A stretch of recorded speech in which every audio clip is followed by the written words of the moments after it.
All right, so let's put to use all this new knowledge we have about our triangle congruence theorems. Part A, state whether each pair of triangles is congruent by side angle side, side side side, angle side angle, or angle angle side, or if the congruence cannot be determined. So I'm going to take a look at these first two triangles right here. I see we have two congruent angles in the included side. Here we have the same two congruent angles in the included side. So I would say those two triangles are congruent by the side angle side congruence theorem. I'm going to move over to the right. Here we have these three sides congruent to these three sides. So that's what your side, side, side congruence theorem looks like from an earlier lesson.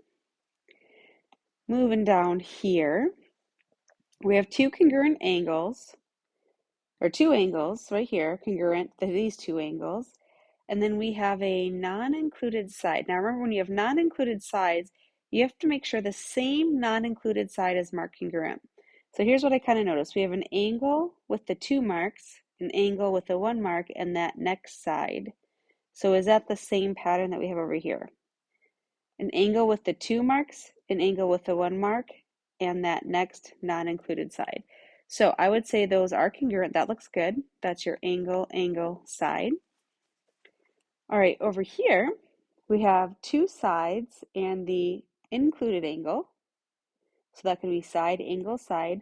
Over here, we have two congruent sides, but this other angle that's marked congruent. This is not the included angle that we had over here. So you have to have, that's your side angle side we're considering. Two sides in the included angle. If we have two sides in the included angle right here, then we could say the triangles are congruent by side angle side. But they're not, so we're just going to say that the congruence cannot be determined. Essentially, we just don't have the right information.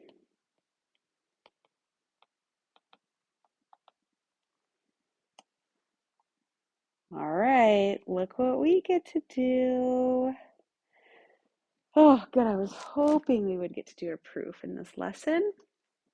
So we are asked to prove that side FH is congruent to side JL. So let's take a look at the picture. Here's FH right here. We want to prove that that is congruent to JL. We are given a whole bunch of stuff.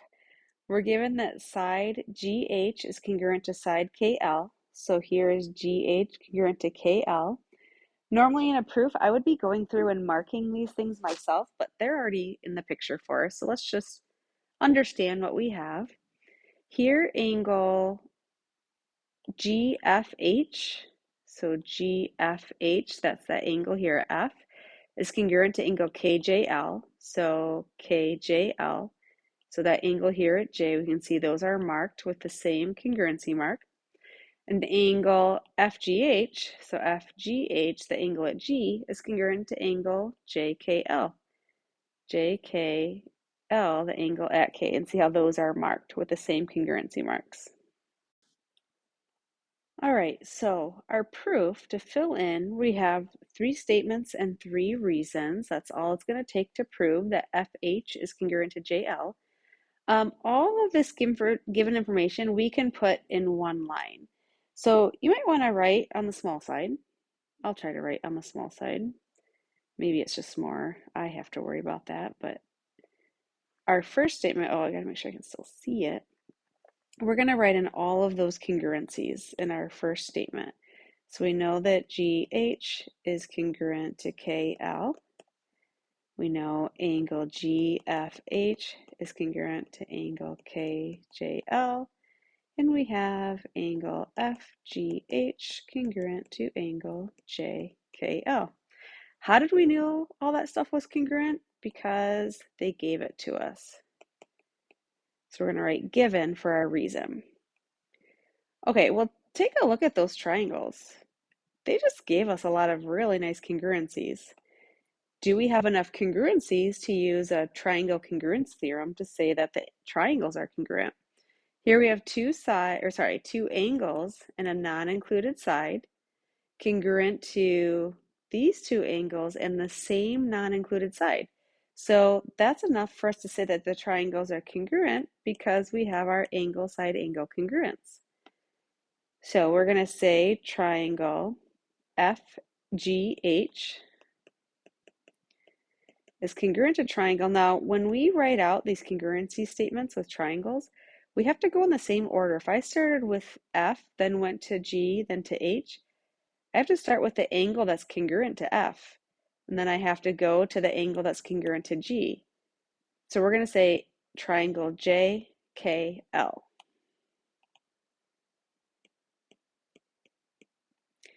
And we knew that those two triangles were congruent by the angle side congruence theorem. And you can just write angle side. That's great right there. So once you get congruent triangles, that means all the corresponding parts are congruent. So we want to prove that FH is congruent to JL. Well, the triangles are congruent, so that means that any corresponding part, FH does correspond to JL, so FH will be congruent to JL. And the reason we know that is true is because of the CPCTC. Congruent parts, not congruent, corresponding parts of congruent triangles are congruent. So these are corresponding sides of the congruent triangles, therefore these two sides are congruent. Corresponding parts of congruent triangles are congruent.